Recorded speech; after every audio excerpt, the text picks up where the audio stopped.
Saturday, bright day, outside trees seem to be in a prayerful mood, very quiet, serene.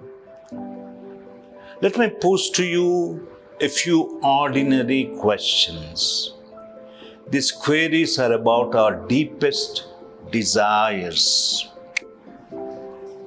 What are the deepest desires of the heart that make your heart to throb or make your heart to dance? Why do you do what you do the whole day, every day? You are your deepest desire, isn't it? You invest all your energy on your desires, shallow, deep desires. Get in touch with your deepest desires that move from just self-fulfillment to self-transcendence. Start with a series of questions. Why do you get up in the morning? To go to school? Just for that? Or is there something more than that? Why are you going to school? To get educated? Or is there something more than that? Why to get educated? To get a job? Why to get a job? Is there something more than that? So on, so forth. I would like to speak not about our ordinary jejune desires, but about our holy desires. Holy desires. We should feel the resonance of that holy desire every morning. Not many are engulfed with such holy desires, but glance around and you'll come across some of the persons with that special charism of having a lot of holy desires. I'll give you one or two examples. A few years back, I had happened to come in contact with a senior lady, maybe 60 years old or 60 years young. And every day, she used to spend 1 or 2 hours in a public prayer room along with many others. One day, I saw her coming out of the prayer room, sobbing, wailing, weeping uncontrollably. Curious to know the reason, I inquired, "What has happened to you? Why are you weeping?" Listen carefully. Surprise of surprises. She said that her mother-in-law, she is 60-year-old, her mother-in-law 85 years old, bedridden, and she, the daughter-in-law, this lady, took care of her day and night for the last 6 years. And just 3 days back, this bedridden mother-in-law expired. You know what this daughter-in-law, mind you, daughter-in-law, taking care of mother-in-law.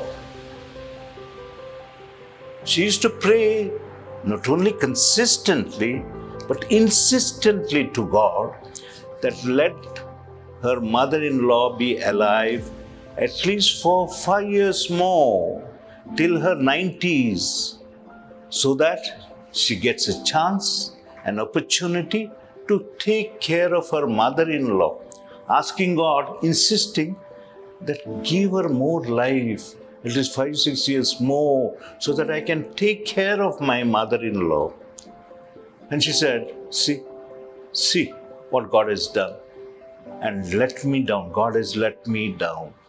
This God took her away in spite of my pleadings, Imagine the daughter-in-law was extremely sad and felt that she has been let down by God, and that her 85-year-old bedridden mother-in-law died, and she missed her golden chance to take care of her for a few more years. That was her desire.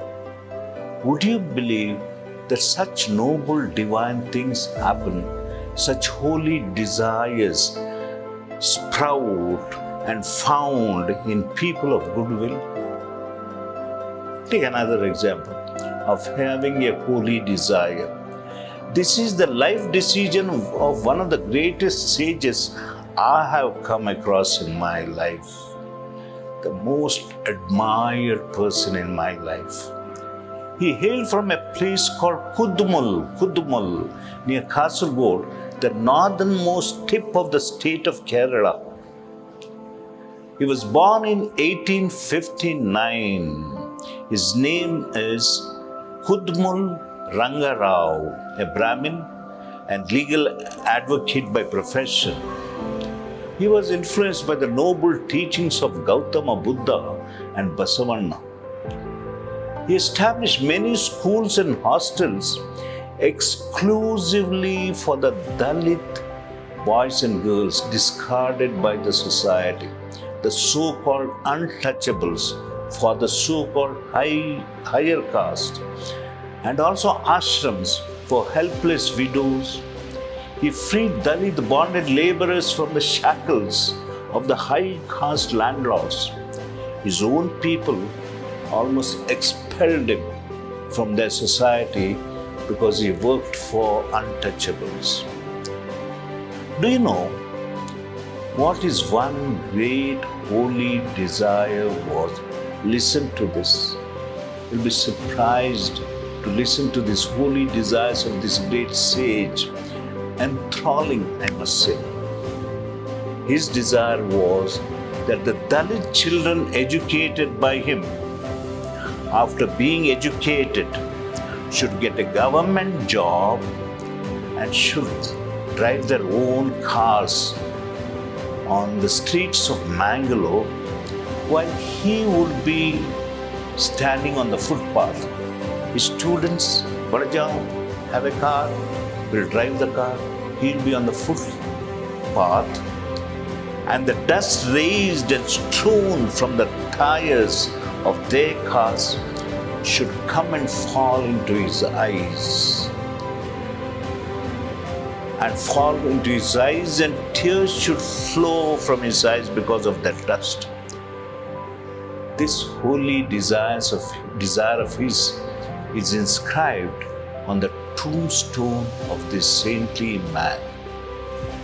His students, Dalit student, should drive the car. The dust should fall on his eyes and tears should flow from his eyes. His another holy desire was, as he has written, for my cremation, my dead body should be carried on their own shoulders by scavengers who should perform my last rites. Only then, and then only, my soul will repose in eternal peace. Holy desire. Scavengers should carry my dead body and conduct the last rites. Such kindness is like a parched land receiving gentle rain. Such cascade of positive feelings along with empathetic feelings resonate everything in many saintly people. Kindness is recognizing that everyone is an integral part of this web of humanity. Have a happy Saturday with a lot of desires, holy desires. Thank you.